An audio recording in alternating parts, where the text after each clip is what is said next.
Secret Service agent Alan Burke wakes up in an unfamiliar forest and has trouble remembering his name. He finds a bar where almost immediately the guy loses consciousness. The last thing Ethan remembers is the accident he got into while searching for the two missing agents, Hewson and Evans. Theresa tries to call her husband, but his phone is turned off. Her husband's supervisor informs her of the accident. Ethan leaves the hospital and heads to a cafe where he meets Beverly Brown. He tries unsuccessfully to reach his wife and management, leaving a message asking them to call him back. Beverly gives Ethan his address in case he needs help. A strange phrase about crickets is printed on the back. The guy goes to the address given by Beverly and finds Agent Evans's body in an abandoned house. Ethan goes to the local sheriff, Arnold Pope. The lawman listens to him very skeptically, as he has no identification. Nevertheless, the sheriff promises to deal with the body he found. Ethan returns to the cafe, but is told that Beverly has never worked here. At the man's indignation, the bartender knocks him out and tells someone that he's totally screwed up.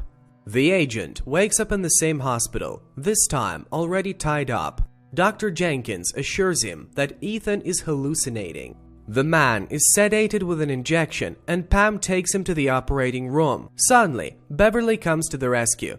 They run to the exit, but the doors are locked. The agent sets a trap for Pam and she falls for it. Beverly tells the guy that they want to drive him crazy. She was working as a programmer and came to town to fix Y2K problem. She was hit by a motorcycle, after which the woman was assured that she had memory loss. All this happened on the 21st of October, 1999. The agent can't believe it. It's now 2014. Now, Beverly goes into a stupor. She's only been in town for 1 year. Ethan observes people at the picnic and recognizes his ex, Kate, whom he decides to follow. Kate reports that they're being followed. She's been living in the city for 12 years, though Ethan is sure that just 5 weeks ago they were together in Seattle. The woman asks him to leave because he's putting her family at risk. After stealing a car, Ethan rushes out of town, but enters from the other side of town. After passing through the woods, Ethan runs into a live fence. This is where the sheriff finds him and tells him it's impossible to get out of town. The guy tries to prove he's a government agent, but the sheriff doesn't believe it. There is no badge or credentials. He calls the Secret Service, but no one knows any Burke. A guy passing by reminds him of rule number 1, don't try to run. Ethan goes back to the house where Evans's body lies and finds the notebook. He has no time to retrieve it. The sheriff urges him to not interfere with the professional's work. Ethan tries to call Adam and catches the imaginary secretary lying, after which he discovers that the money in town is counterfeit.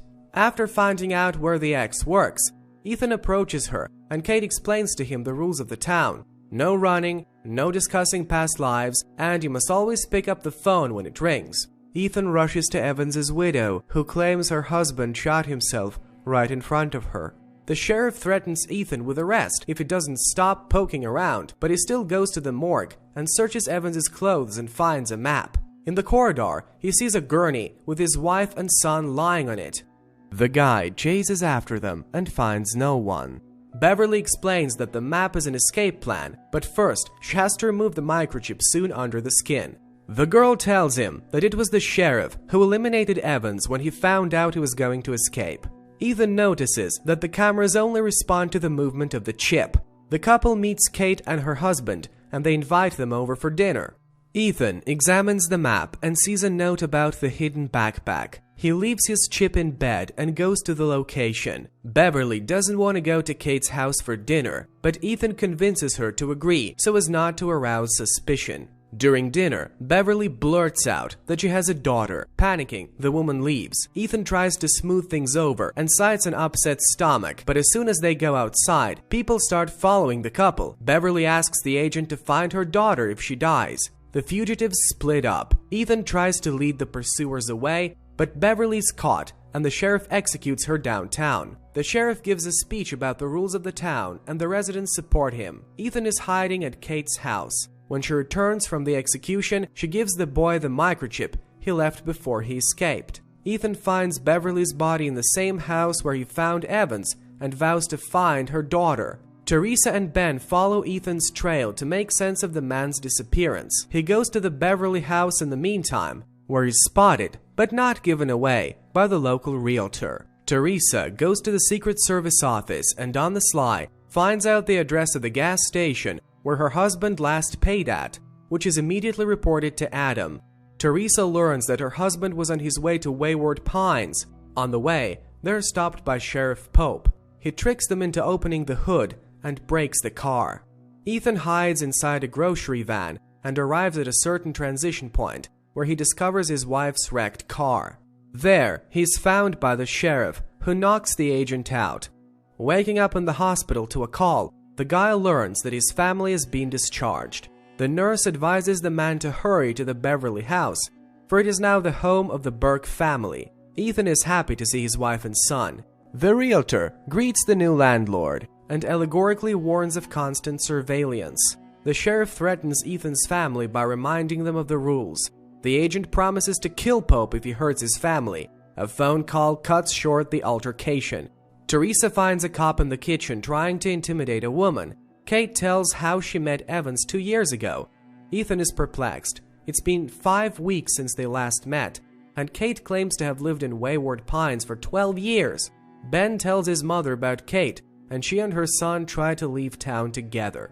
The sheriff catches up with them, but Ethan shows up and a fight breaks out. When the sheriff raises his gun, Ben hits the cop with his own car. Before he dies, the sheriff tries to warn Ethan, but he pulls the trigger. Ethan opens the gate, but suddenly some creatures come inside and drag the sheriff's body away. Ethan turns the car around and drives to Wayward Pines. Teresa is horrified. They won't be able to cover up the cop's murder. The agent tells his wife everything, urging her to pretend everything is okay. Ben receives an invitation to the Wayward Pines Academy. In the morning, Ethan learns that he himself has been appointed the new sheriff. The mayor, Fisher, congratulates him on his appointment. Teresa takes her son to the academy, where Mrs. Fisher meets them. She tells them about the school and takes the boy inside. Ethan finds the residents' personal files. Peter, a realtor who has defaced public property with a provocative drawing, is brought into the office. Ethan promises there will be no more payback in town, but Pam disagrees. Mrs. Fisher asks Ben questions about where he lives. The boy names Seattle, and for the first time wonders why he believes his father unconditionally. Teresa reads the inscription Peter made. In a time of universal lies, to tell the truth is extremism, and goes to Kate's store. She warns her about the need for order. Ben is spoken to by Amy. She offers to walk the guy out, and along the way, she finds out about his past. Teresa catches up with them and takes her son away. Ethan shows Peter his file and he talks about his past. He hurts his leg, trying to get out of town. Pam warns the sheriff that Peter must be punished. Ethan promises Peter that nothing will happen to him. A man tells him that in 2001, he flew to a conference in Los Angeles where he met a brunette named Denise. They had drinks and went up to the room, and in the morning, he found an aging Pam next to him. Mrs. Fisher again asks questions about Ben's whereabouts, and the guy has trouble answering, much to the woman's delight. She gives the boy a guitar and congratulates him on becoming his own. In the evening, the Burke couple meet with the Fisher family and discuss Ethan's appointment as sheriff. Fisher tells them that the town emphasizes the development of children's brains, which the school helps a lot. Pam offers to drink to the sheriff, and he promises to punish the town's true criminals. On the way home, they meet Dr. Jenkins, who shows them the pine trees he planted. Ethan doesn't want to execute Peter for a common inscription. The doctor sympathizes with him. Ethan takes Peter out of the cell. He intends to hide him, and the man asks to be taken to the wall. Teresa receives an invitation to take a position as a realtor. Peter says that there is only one way to get out of here. Ethan must gain the trust of the townspeople and push him down. Ethan refuses, but Peter throws himself on the electrical wires. Pam knows that Peter has done everything on his own, and Ethan offers to take her place as sheriff. Amy kisses Ben and distracts him from his questions about the other side of the wall, while his father climbs the rocks of the mountains surrounding the town.